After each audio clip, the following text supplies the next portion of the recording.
Hello, world.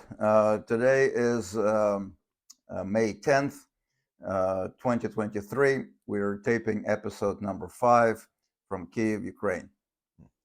We've had a very interesting time here. Very full of events, full of interesting people and meetings. And yesterday we met the most wonderful person. Her name is Natalia.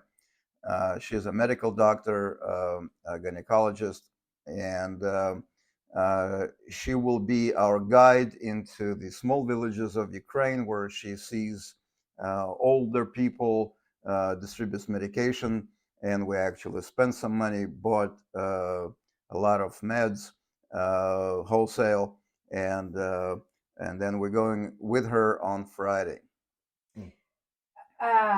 Well, I can just add that it was totally unexpected to see somebody like her.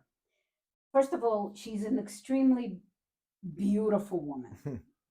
She's on the cover of Vogue once, I think. Yes, Yeah. she's on the cover of Vogue Ukraine. So she's not just an amazing woman, but this woman dedicates herself to help to being a volunteer doctor.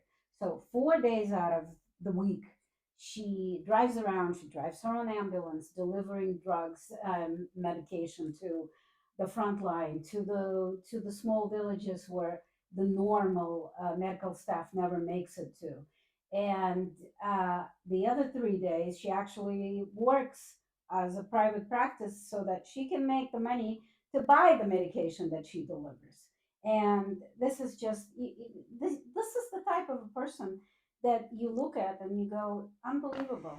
It was amazing. When we realized that she works 4 days a week volunteering in the front lines and 3 days a week making the money for the medicine for the volunteering, we asked her, "Do you get any days off?" And she just laughed.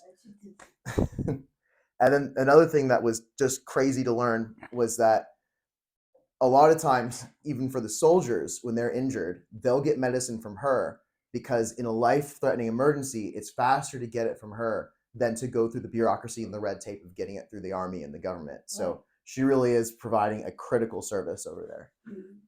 An amazing experience was to drive with her right into the center of the city, into Maidan, and getting into the pharmacy. So started packing the boxes and boxes of things for us and figuring out the prices and things like that. And then the lady comes out, the general manager of the pharmacy comes out, brings a roll of something and says, "Well, I have a treat for you." And I thought she was bringing heroin or something like that. I mean, we're drug dealers at this point. She unwraps it, and it's a cake that somebody baked. A beautiful, what do you call it? Chocolate roll. Chocolate roll. And she starts cutting it, and she says, "I can also bring some bubbly for you if you like." And we politely refused. Anyway, we dropped some money there from the money that was donated to us by you folks. Thank you very much for that. And we packed it into the car. We will be delivering it on Friday outside the city of Kiev. So yeah, it was definitely pretty incredible seeing. I talked in the past to how Ukrainian hospitality still amazes me. We're in the back office of a pharmacy, somewhat illegally buying medicine to be able to bring it to the front lines to save people's lives, and they're all laughing and joking around and bringing cake out for us. So it's very Ukrainian. So that person is amazing. That line of work that we're trying to help is amazing. That was yesterday. Today we did something very different. Igor is going to start us out. So this is the day we knew it would come after driving for about 30 minutes from the capital, Kiev.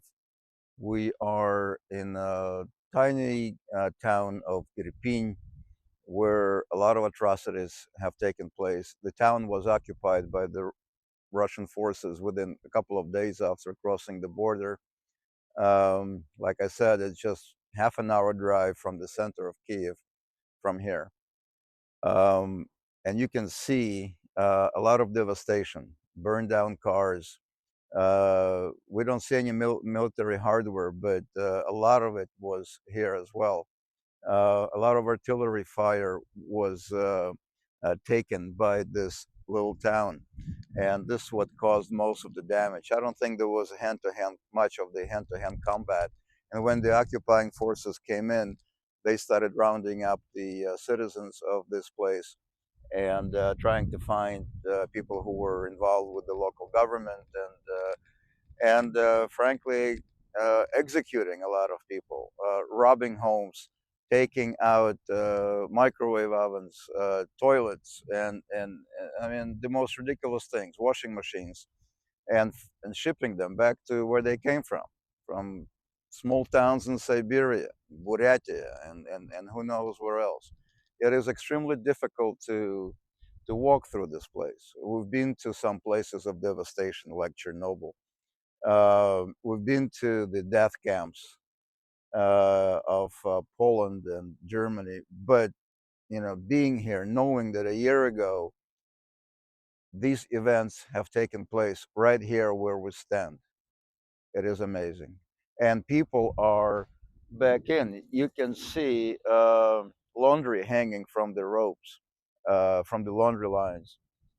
So this side of the building is fully occupied, I would imagine, while this is burnt down, and who knows what will happen to it. A lot of reconstruction is taking place, and so it's not easy now to find the full extent of the destruction, but it did take place, and we've seen it on TV. We've seen the blown up bridges. We were just at that location, and you know, just can't help it but be lost for words. That something like this can happen in our lifetime in the 21st century. So yeah, we had a pretty heavy day today. Um, we had a driver, a local Ukrainian, take us around to Bucha and to many of the other places where the Russians occupied and did frankly horrible things. Um, for me, the most impactful place was Bucha itself. We went to the site of what was one of the largest and what was the very first mass graves of murdered civilians that were found. We were standing right by the earth where the whole world first discovered what the Russians were doing. And we also got to go inside the church, this beautiful church that's 10 feet from it, where they had photos set up of the process of exhuming the area of the bodies they found. And it was just grisly to see it. I was reminded of something. There's an argument some people make where it's like, why should we care about Ukraine? Why should Ukraine even be fighting this war? It's just territory. It's just a little territory. Let Russia have it. This isn't just a war for territory. The people that are trying to take that territory, they came in with lists of names of people that were veterans that had fought in the last war and were living peacefully at home with their families, names of people who had said bad things about Russia online, and names that were just there for no reason at all. And they systematically found the people whose names are on that list in the areas they controlled, took them out in the streets, shot them, and hid their bodies in mass graves. Anyone that came out to complain was shot and hid in the mass grave. I was just in Auschwitz 2 weeks ago on the way into Ukraine on this trip. And while the scale is completely different, it has some familiarities. Lists, systematic murder, mass graves. We all said never again. And here we are. We're making damn sure that all of us in the world are doing something about it this time. So, anyways, that was quite an impactful thing to see, but something we all shouldn't look away from. Yeah. Well, it's very difficult to talk, and I was talking to even my friends here, and I said, and my friends that live in Kiev haven't been to those areas; they cannot handle it.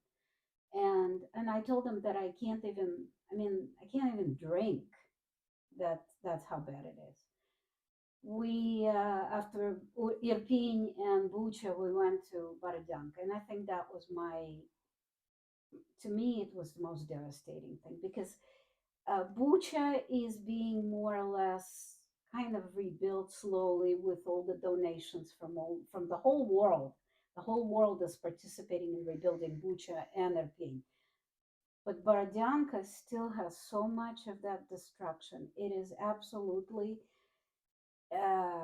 painful to even describe. When we came to the main square where there was a monument of Shevchenko, the famous Ukrainian poet, and it was shut down, and there was a bullet hole through his head, and it's still sitting there. And the way they set up the leftover of whatever the monument, he's actually looking at, at the devastation in front of him.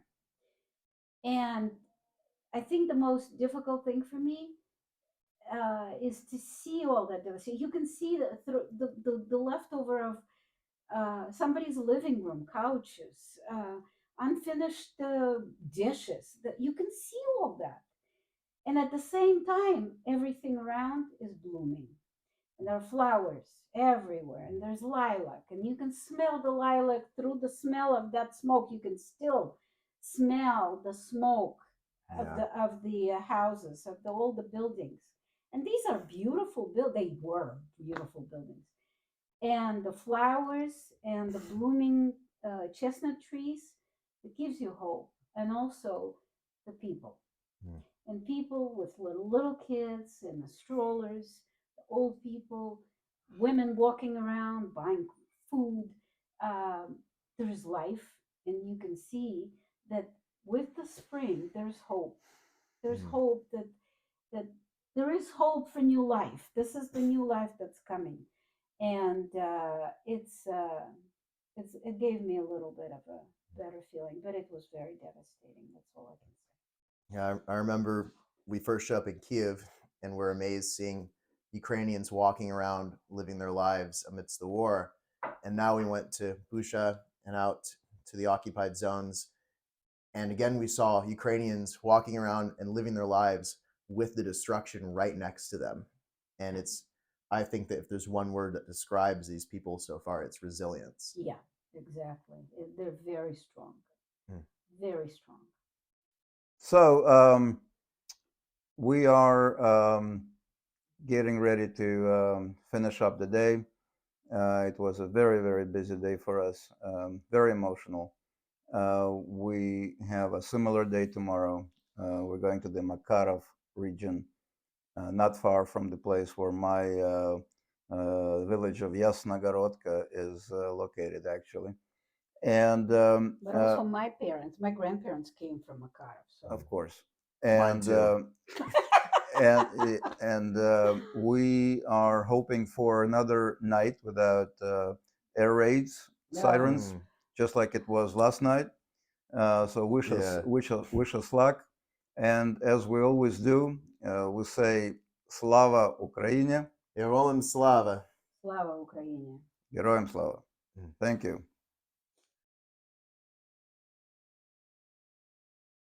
I feel like a drug dealer.